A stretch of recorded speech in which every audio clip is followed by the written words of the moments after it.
our first harvest of methi leaves. அது என்ன methi leaves? வெந்தயக்கீரை.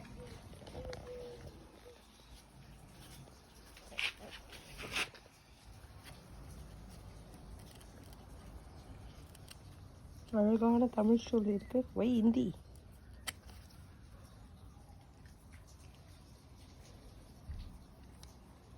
வெந்தயக்கீரை அவ்வளோ நல்லது, உடம்புக்கு குளிர்ச்சி. எந்த ஒரு பெஸ்டிசைடும் இல்லாமல், கெமிக்கலும் இல்லாமல் ஃப்ரெஷ்ஷாக வளர்ந்தது. Look at this, how nice. எங்கள் அம்மா வெந்தயக்கீரை வைக்கிற குழம்பு ஞாபகத்துக்கு வருது.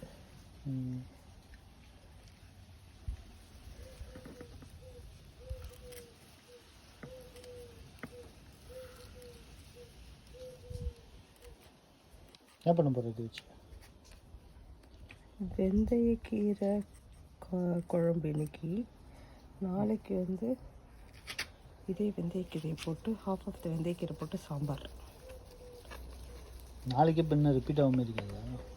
அவ்வளோ டேஸ்ட். சாம்பார் டிஃப்ரெண்ட்டாக இருக்கும், இது டிஃப்ரெண்ட்டாக இருக்கும். இது புளிக்குழம்பு மாதிரி இருக்கும் இன்னைக்கு பண்ணுறது. நேற்று ஹெவியாக சாப்பிட்டோம்ல, ஸோ இது புளிக்குழம்பு சாப்பிட்டா எனக்கு கொஞ்சம் லைட்டாக இருக்கும்.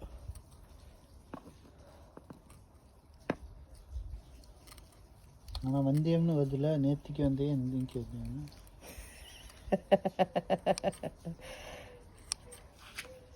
கடையில் போய்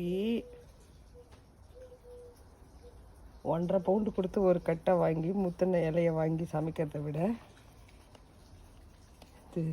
இது நம்ம வீட்டில் இதில் கெமிக்கல் இல்லாமல் நாம்பளே செஞ்சதில் ஒரு ஹாப்பி. சிட்டு நல்லா வருது. ஆக்சுவலி இது நாட் ஈவன் டேக்கிங் 10 days, டப்புன்னு வந்துச்சு. சிட்டு தான் பண்ணாங்க எல்லாம். ஆமாம், ஷில் பி ஹாப்பி. இங்கே காட்டுங்க, இதை காட்டுங்க. அப்போ சிட்டு இருக்கும்போதில் கட் பண்ணிடுவோம். அதனால தான் நாளைக்கு பாதி வச்சிருக்கேன். நாளைக்கு இது சாம்பார் செஞ்சிடலாம். ஸோ நாளைக்கு குட்டீஸ்லாம் வரும் நம்ம வீட்டுக்கு. The all can eat. நல்லதில்ல. புளிக்குழம்பு எல்லாம் சாப்பிடாது, ஆனால் வெந்தயக்கீரைனா இது சாம்பார்னால் சாப்பிட்ருங்க. கொஞ்சம் நெய் ஊற்றி கொடுத்துடலாம். இது கீரை வகையா? அஃப்கோர்ஸ். கீரை நெய் சேரக்கூடாதுன்னாங்களே. அப்படிலாம் ஒன்றும் இல்லை.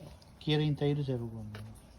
தயிர் இல்லையே, அது சாம்பார். இல்லை சொல்கிறேன், கீரையும் தயிர் ஒன்றா சாப்பிடக்கூடாது. நெய் சாம்பார்னாலே நெய்யில் தான் தாளிப்பாங்க. இதை ஃபுல்லாக கீரையை ஆயிலில் வதக்கிடுவோம்.